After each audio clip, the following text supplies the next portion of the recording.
I'm Olivia Barrett, and today I'm sitting across from the two people who left me behind, pretending this is just another family reunion. The conference room smells like polished wood and legal paper. My mother's perfume cuts through the air like cheap sugar. My father drums his fingers on the table and says, "Relax. Liv. We're all family here. Of course. We'll share whatever Daniel left." I keep my eyes on the folder in front of the lawyer, because pretending I don't hear them is easier than pretending I still care. Mr. Elliot Moore clears his throat and begins reading, his voice steady as if he's guiding a trial instead of a funeral aftermath. My mother leans back, laughing softly. "Millions," she whispers, her lipstick catching the light like she's already on camera. My father nods. The kind of nod men give when they think a deal's already closed. I say nothing. Just wait. Because Daniel always believed silence was the sharpest weapon in any room. When Elliot reads my name as the sole beneficiary, the air shifts hard. The smile drains from my mother's face. My father sits forward, his tone cracking. "All of it?" he asks, like the words might change if he says them twice. Elliot doesn't flinch. "Yes." Mr. Barrett left his entire estate, including the company shares, to Olivia Barrett. The phrase lands like a verdict neither of them saw coming. My mother forces a brittle laugh. There must be some mistake. We're his family. Elliot closes the folder and looks at her evenly. He knew exactly who his family was. My father's jaw locks. And I finally look up. "You walked out once." I tell them quietly. "Daniel made sure you couldn't walk back in." The room holds still. And for the first time, the silence belongs to me. My father leaned forward, his voice cutting through the still air. "I raised you. Olivia, I worked double shifts so you could eat. And this is how you repay me?" I met his stare and said, "You raised me until it stopped being convenient." 16 years old, an empty fridge, and a note that said I'd figure it out. He slammed his palm against the table, but it sounded smaller than he intended. My mother reached across, tone soft enough to sound rehearsed. "We were desperate. Liv, you have no idea how hard things were. We thought Daniel could help. We just wanted you safe." I let out a quiet laugh. "Safe? You didn't want me safe. You wanted me gone so the bills would shrink." Elliot didn't interrupt. He just slid another folder toward them like he'd been waiting for this cue. "These are the adoption documents," he said calmly. "Mr. Barrett became Olivia's legal guardian 9 years ago. With both your signatures of consent." My mother blinked fast. Color draining. "We didn't agree to that," she said. "We thought it was temporary guardianship." Elliot tapped the paper. "It wasn't. And your recorded call confirms that you accepted $10,000 in exchange for full custody release." The words hit like static, filling every corner of the room. My father's chair creaked as he leaned back, searching for anger big enough to hide behind. That was supposed to help us start over. "He manipulated us," I said quietly. "He paid your debts. You sold your responsibility." My mother's lip trembled, eyes darting from me to Elliot. "We were drowning," she whispered. "We did what we had to do." I looked at them both. So did he. And so did I. And failed. Elliot closed the file with precision, his tone unchanged. "Mr. Beck." Barrett anticipated this discussion. He left notes explaining why he formalized the adoption protection. "Not punishment." My father scoffed. "Protection from what?" I leaned forward, my voice low. "From you. From the kind of people who abandon their kid, then come back when there's money on the table." The silence that followed was so sharp it almost hummed. I could feel the tremor under my mother's breath as she whispered, "We just wanted to be a family again." I shook my head. Family doesn't start at a bank balance. Elliot gathered the folders, stood, and looked at me briefly before saying, "That concludes this portion." I didn't move. Just watched them realize that Daniel had written the last chapter of this family long before he died.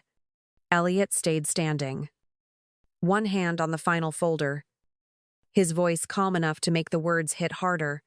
"There is one last clause," he said, glancing at my parents. "Mr. Barrett included it for a very specific reason. If anyone with legal standing contests this will, the entire estate, every house, account, and share will be liquidated and transferred to the Barrett Pediatric Cancer Fund." My father let out a sharp laugh that sounded like metal grinding. "That's insane," he said. "He can't just threaten to burn the money," Elliot replied. "He can. And he did." One. My mother blinked fast, trying to find a loophole inside her own panic. "So if we don't challenge it, she keeps everything. And if we do, nobody gets a cent?" she asked. Elliot nodded once. "Correct."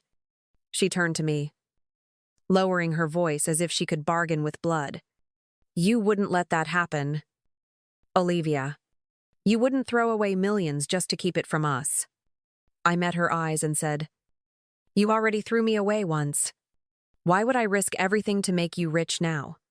My father's chair scraped against the floor as he stood. "I'm not letting some dead man dictate what happens to my family's future," he snapped. I said quietly, "You had your future. You bet it at a casino and lost." He slammed his fist against the table. "We'll see you in court."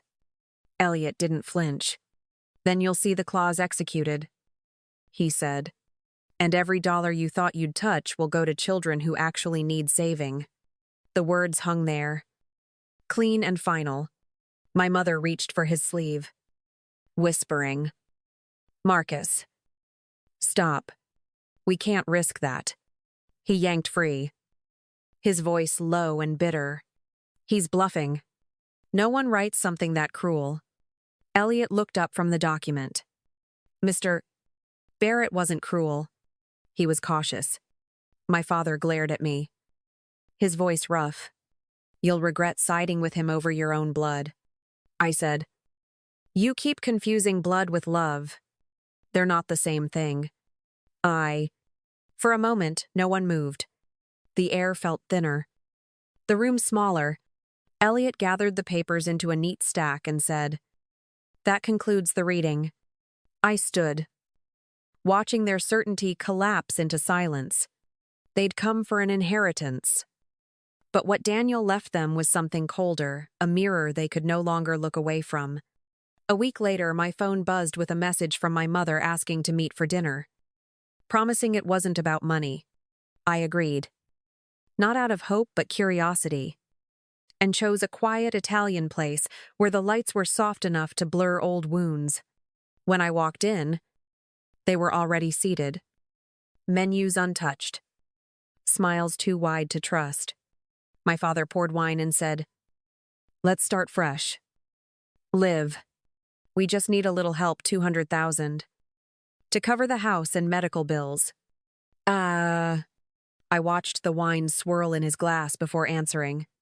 "You demanded millions a week ago. Now it's 200,000. That's quite a discount." My mother pressed her hand to her chest. "We were emotional. Grief does strange things," I said. "Grief didn't bring you here. A calculator did." The words made her flinch, but she kept smiling like someone auditioning for forgiveness. My father leaned forward, his voice rough. "We're family. You owe us at least that much." I met his stare. "I don't owe you a cent. I paid for my life the moment you walked out." He laughed, low and bitter. "You think you'd have survived without us?" I said. "I did survive without you. Because of Daniel." His smirk faded, and the silence that followed was almost kind. My mother reached for my hand, her voice trembling. "Honey, we made mistakes. but we were trying our best. I pulled my hand back. Leaving your daughter with an eviction notice isn't trying. It's quitting. She blinked fast, forcing tears that didn't fall. You can't hold that against us forever, I said quietly. You taught me exactly how long forever lasts. My father pushed his chair back, metal scraping across the floor. You're cold, he said. That man turned you against your own blood. I leaned in. He turned me toward self-respect. He sneered. Keep it then. See how it keeps you warm when you're alone. I smiled slightly. I'd rather be alone than bought. The line landed. And he looked away first. The waiter came by with the check, pretending not to notice the tension that had curdled the air. I laid down cash for my meal and stood. My mother whispered, One day you'll need us. I said, No, I'll need peace. Something you never gave me. As I walked out, their voices faded behind me. The clinking of glasses echoing like an old lie finally breaking apart. A week later, my phone buzzed with a motion alert from the front gate. And when I opened the feed, I froze. My parents stood there like they belonged. My mother in a wrinkled coat. My father glaring at the keypad as if the numbers were lying to him. They waited until another car pulled in, then slipped through the gate like it was still their world. I stayed still for a moment, then hit record. Because Daniel had taught me never react first. Just collect evidence. When I opened the door, my mother smiled like this was a surprise visit. Olivia, don't be dramatic. We just want to talk, I said. You're violating the restraining order. Step off my property. My father looked past me into the house. Nice place, he said. You really going to keep all this and let us lose everything? I replied. You lost me at 16. Everything else is just the consequence. The camera light blinked red. Steady and patient. My mother's voice softened to sugar. You don't have to call anyone. We're still your parents. I said. Parents show up when it matters. You showed up for a payout. My father's jaw tightened. You think this court paper scares me? I looked at him and said, No. But handcuffs might. He took a step closer. And I didn't move. You need to leave, I said, calm enough that it sounded like a warning, not a plea. They hesitated until the police car pulled up. Lights cutting through the night. Detective Carla Jennings stepped out, firm and unhurried. Mr. and Mrs. Reed, she said. You're in violation of a court order. You're under arrest. My mother gasped. This is a misunderstanding. Carla didn't blink. It's on video. My father muttered something about family. But his wrists were already in cuffs. I watched from the doorway. Arms crossed. Silent as the gravel crunched under their shoes. Neighbors peeked from porches. Phones half raised. My mother shouted. Olivia. Tell them it's a mistake, I said. It's not. It's proof. The officers led them down the driveway. My mother crying. My father glaring like he still believed shame was someone else's burden. The next morning, a local news site ran the headline, Parents arrested for violating restraining order against tech-heir daughter. Their names were public. Their story stripped of excuses. Watching it scroll across my screen, I didn't feel triumph, just a quiet certainty that justice, when patient enough, eventually speaks for itself. After the hearing ended, I walked out of the courthouse with Elliot beside me, the weight of years finally shifting off my chest. He adjusted his files and asked, "Do you want to press for more damages?" I said. "No. I'm not here to punish them. The court did what it was supposed to do." He nodded, understanding that some victories don't need celebration, only closure. That night, I sat in my living room as the city lights flickered against the windows. My phone buzzed with messages I didn't open. Silence had finally earned its place.